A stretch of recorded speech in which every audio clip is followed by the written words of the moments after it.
What do you think? I think we're dead meat. Real dead meat.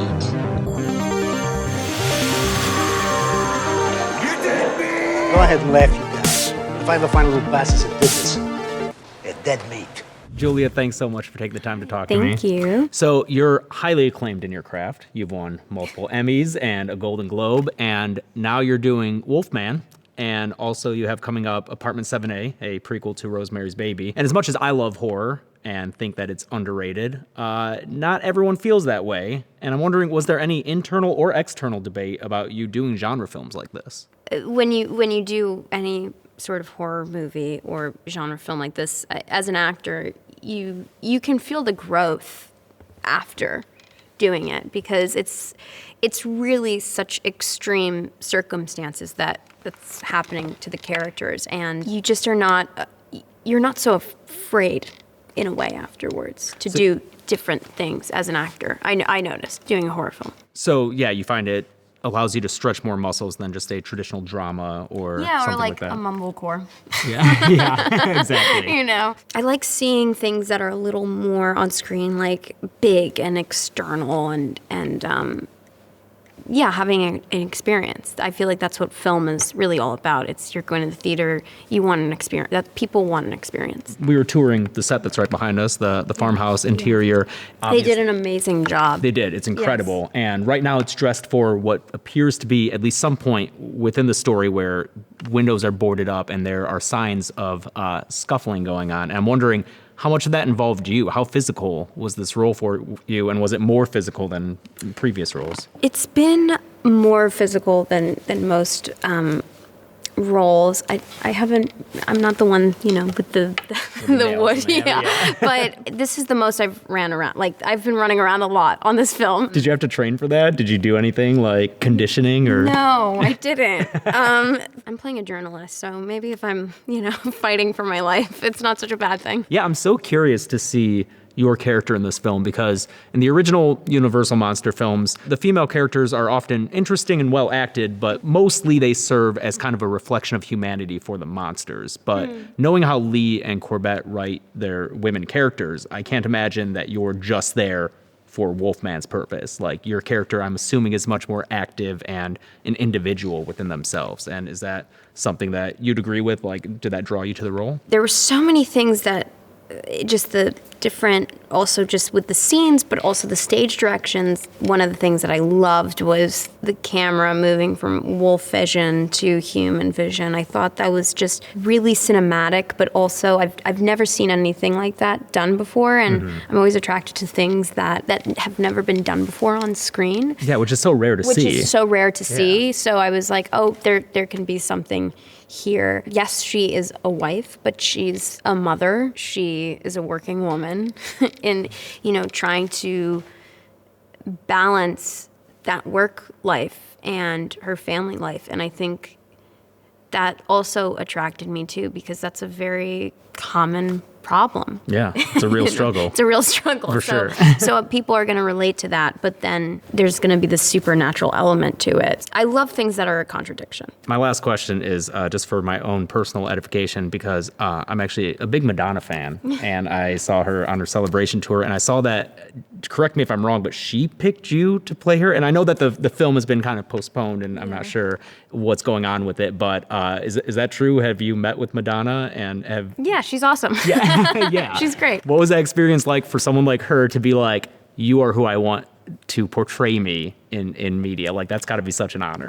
Yeah, she's awesome. She's great. I can't really say much. Yeah, you know, but she's wonderful. So we love her. Well, I really hope that pans out, and I hope to be able to see you in that. And in the meantime, I'll enjoy Wolfman, because that looks pretty cool too. Thank you so much. Thank you. Thank you. Thank you. Thanks so much for sitting down with me. Thank you. You were in one of my favorite horror movies the past couple of years, Possessor. Oh, yeah. Possessor is extremely gruesome body horror. And Wolfman's kind of a body horror story, too. Is that a subgenre you're kind of drawn to, or is that just total coincidence? Yeah, it's all I'm doing nowadays. Just that. It's funny. I think of Possessor as, I guess, more of a sci-fi but it is. It is body horror. This is a different this is a little bit more animal. This is a little bit more, well, wolf-like.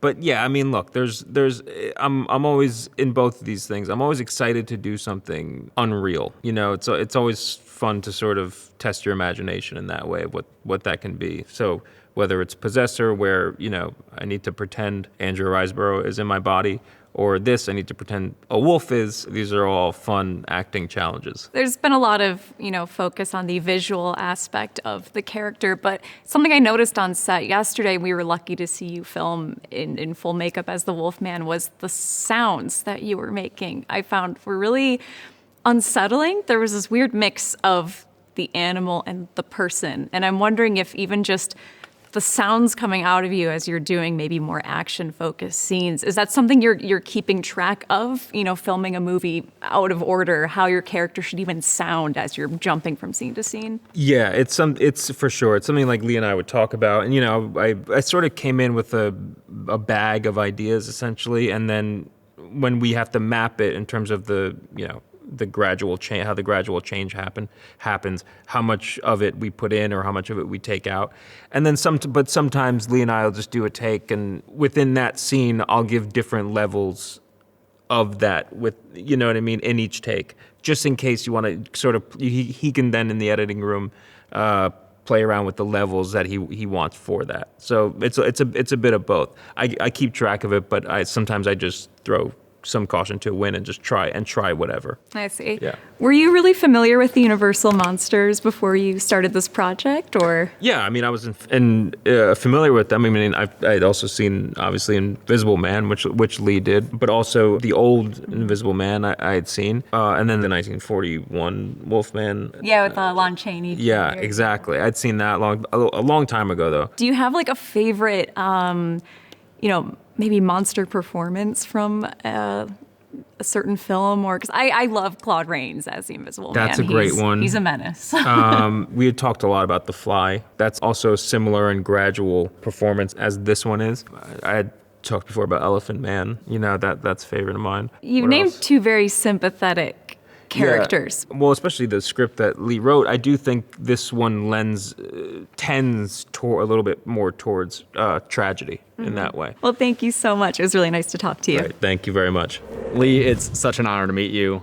Thanks for talking to me. Oh, yeah, thanks for talking to us. Very few people have made such a huge mark on the horror genre as you, just with everything you've written and directed. Thank you. And your last two movies that you directed are two of our favorites, Upgrade and Invisible Man. I think they're such confident, awesome, interesting pieces of work. Both those have like a high-tech sci-fi bend to them. And everything we've seen so far walking around the sets here, it doesn't look like that's part of Wolfman. But at the same time, obviously you're modernizing this story. Your production designer told us you didn't want to go the gothic horror route. So in what way did you want to tell this story through a modern lens, if not through technology? Yeah, I mean, thanks for saying that. I think this one wasn't asking to be made with technology. It felt more organic. It's much more of a body horror film. If you think about what the Wolfman is as an idea, it's just pure body horror. So for me, I felt like focusing more on that, but also, I think that the sort of heightened Gothic aesthetic, that the more sort of Transylvania version of the Wolfman with full moons and the wolf out on the moors. I think that's been done well in the past, but I think it would be a fatal mistake for me to repeat that. And I think we have filmmakers out there like Guillermo del Toro who are such classicists at being able to recreate that perfect Gothic aesthetic. He does it so well, and I love those movies, but I would fail horribly. You make your first mistake, I think, as a filmmaker when you try to imitate somebody else. You need to figure out who you are and do that well. Even if it's not what you love. Like, I love that Guillermo del Toro aesthetic, but that's his thing. Yeah. And I would fail immediately if I imitated him. So I just thought, just ground this, make it a domestic story. Keep it as far inside the lines of reality as you can, was basically the theme. Yeah, it's interesting to take such like a Gothic kind of, I think of like a European estate kind of thing for Wolfman and bring him over to America. You mentioned earlier when you were location scouting for this in New Zealand, that all the exteriors of these farmhouses you were looking for, you said they seemed too happy, and that you were looking for more of a, you specifically said grapes of wrath kind of feeling. And I'm so curious what it is about this very American aesthetic that speaks to you in terms of its potential for a horror story. Well, it's like you said.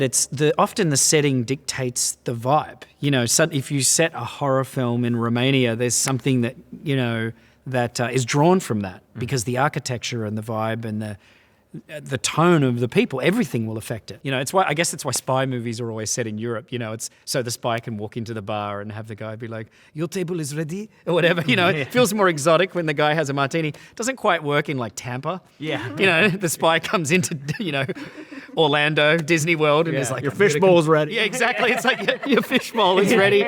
I can't see Daniel Craig wandering into the Blue Bayou restaurant at Disneyland and getting his gumbo. You know, so he's got to be in Prague, right? So your setting informs the story as much as anything. And just as James Bond doesn't fit in at Disney World, I think for me, I'm like, okay, if I was to set this film in the moors of Scotland, or if I was to set it in Romania, I'm informing it with a sensibility that wasn't quite where I wanted it to be. I wanted something audiences could relate to more, even though it is a bit of a rural setting and we get that beauty out of it. I wanted audiences to just instantly see themselves in the movie. Did the same thing with Invisible Man. I wanted them to be like, what if this was happening to me? So that's really the reasoning behind it. I guess last question is, you've worked obviously a lot in horror, but sometimes with horror comedy, I'm thinking of Cooties, which everyone who has You're seen that... thinking of Cooties? You're doing something not many people do. Everyone who watches that movie... always thinking about Cooties. Yeah, they all love your Carnage line. Yeah, Everyone loves exactly. that. Oh, look, Carnage. But I'm expecting not to see much humor in this based on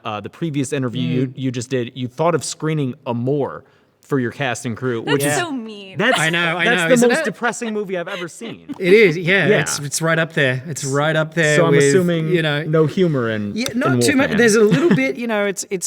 I feel like a lot the film tells you what it wants to be because I write the films that I direct. It gives me a long time to get to know the movie as opposed to like taking a script and getting to know someone else's stuff. So all those months of writing, you may have a scene that doesn't tonally fit, and it usually selects itself for execution. One day you're just looking at it and you're like, it's not right, and then that continues actually through editing. I mean, I've done that many times where you're in the edit room and it's like, this scene's just not fitting the tone. And, it's like that old metaphor about, the sculpture's already in the rock. It's your job to just cut away the extra rock. And it's like you're sort of finding this thing.